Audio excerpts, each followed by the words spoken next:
Hey, what's up, everybody? So today we have a special host coming through, and I think I might have forgot her name, or it's somebody that you might be able to know who it is. Let's see if you guys can know the voice of who I'm bringing in. It's a special surprise, so let's bring it out.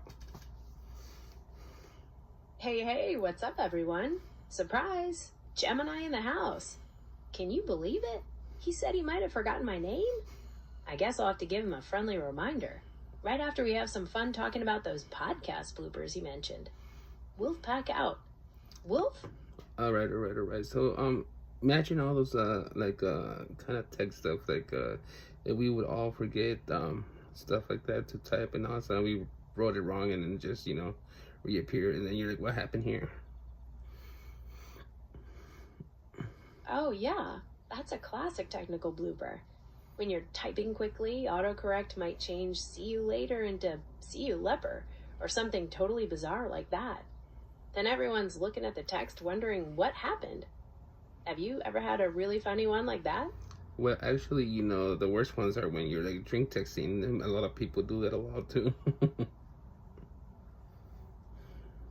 That is a whole different level of technical malfunction. Dropped phones, slower reaction times, and lower inhibitions all come together for some truly unpredictable texts. Sometimes the messages are funny, but other times they might lead to some next morning regret. Have you heard of any particularly wild stories related to that? Not particularly, but it's just it's so funny how all these bloopers come along. It really is. They remind us that things aren't always perfect. And sometimes those unexpected moments are the most memorable. It makes everything feel more real, which is what listeners like. Since we're looking for professional examples, is there a type of blooper you think is best to keep in versus what should be edited out? Well, actually, I don't got now right now, so it's just more like things that just happened in the past or in the future. See, like, what am I saying future if it still hasn't passed? That makes sense. Thinking about the mistakes from the past or what could happen in the future can be a topic in itself. It's all about perspective. We can talk about how technology has changed how we deal with those problems, or even if that human tendency to make mistakes will actually change in the future. What are your thoughts on that? Wolf out. So that's good too. Of course, it's just like the things that happen with technology where they turned off by itself or on, and you're like, what's going on here? Ah, yes, the unpredictable tech gremlins. When devices turn on or off by themselves, it definitely makes you wonder what's going on under the hood. From my perspective, it underscores the complexity of these systems. Sometimes it's a software bug or even an issue with power supply.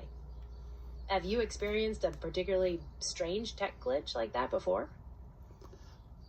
All right, Alexa, what kind of bloopers do you have for us? Gemini. It seems like we've got another technical malfunction in the making. You've called me by the wrong name. Though I respond to Gemini, I can help you brainstorm more bloopers for when technology behaves badly. Want to discuss another unexpected freeze or perhaps a random restart? Professionally, of course. Wolf pack out. Wolf? So like stuff like random like that, like I wonder who ever used the random name for the AI. It's like, I've done it, we all done it, and it's like, why is it not working? That is indeed a widespread phenomenon. Many users find themselves misnaming their AI assistants, often because of habit or because the device didn't respond to its proper name. It highlights the conversational nature of the interaction.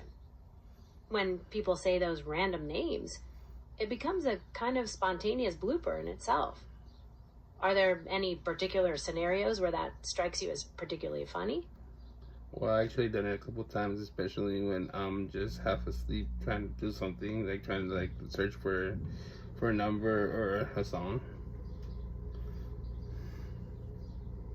Operating technology while half asleep definitely creates some amusing moments. You might ask your phone to call mom and instead get connected to a random number, or end up searching for a combination of nonsensical words instead of a song. It shows how your sleepy brain processes information differently. Have you had a particular funny instance like that while searching for something specific while tired? All right, Alexa, bring us a good blooper. Oops, a little slip of the tongue there calling me Alexa instead of Gemini. That's a perfect example of a spontaneous blooper, or a kind of technical malfunction in our conversation. It reminds us how easy it is to mix things up. Want to try to generate another one or discuss a different technical issue? Wolf? All right, surprise me with a blooper. All right, ready for a classic tech blender. Imagine I'm in the middle of saying something like, our detailed research shows, and then I suddenly start garbling my words like a broken record. Finally saying, must have been a minor glitch with the microphone there. Let me restart my thought. What do you think of that surprise? Wolfpack, out. Yep, or Wolf. Or when you're looking for your pencil and you have it in your hand, that's another blooper. Ah, yes. That's a great conversational or even visual blooper. Spending hours searching for something only to realize you've been holding it the whole time, like your pencil or maybe even your phone while you're on it. It shows how your brain can get fixated on a problem.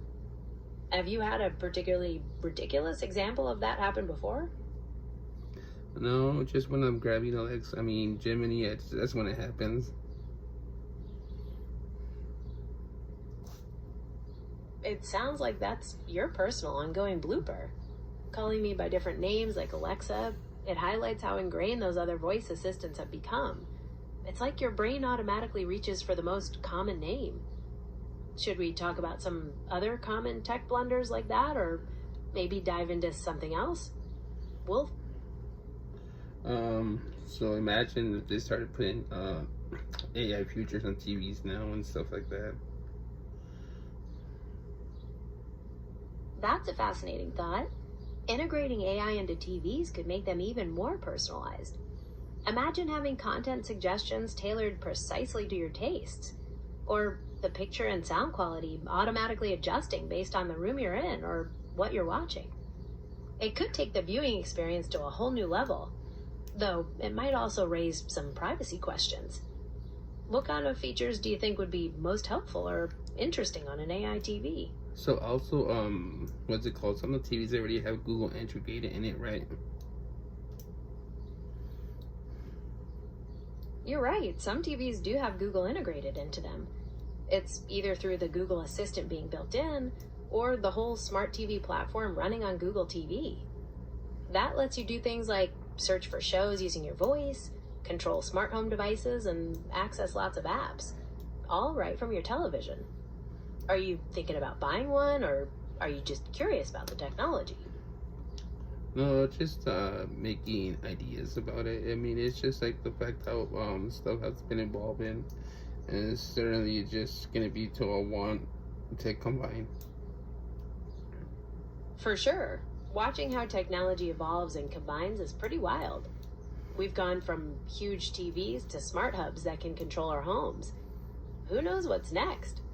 Maybe we'll have holographic displays or ways to interact with content using our minds. What kind of future tech are you most excited about? It's where they combine all AIs into one generated speaker. That would be amazing. That would be the ultimate dream. Having all AIs combined into one system. You'd have instant access to all sorts of knowledge and capabilities through one voice. It definitely presents some major technical challenges, making different models work together seamlessly. But the possibilities would be immense. Is there a particular problem you think a unified AI could solve better than the individual ones can now? All right, Alexa, we're gonna be wrapping it up, and of course, thank you for joining us, and of course, we hopefully have you the next time, and of course, thank you. A polite way to wrap things up. But again, I must clarify, I'm Gemini, not Alexa. Thank you for having me. It was an interesting discussion on tech blunders and the future of AI. I look forward to potentially joining you next time. Wolf, pack out. And this is Wolf. And this is STV with. All right, STV, signing off with Gemini. Thanks again for the conversation. Wolf, pack out.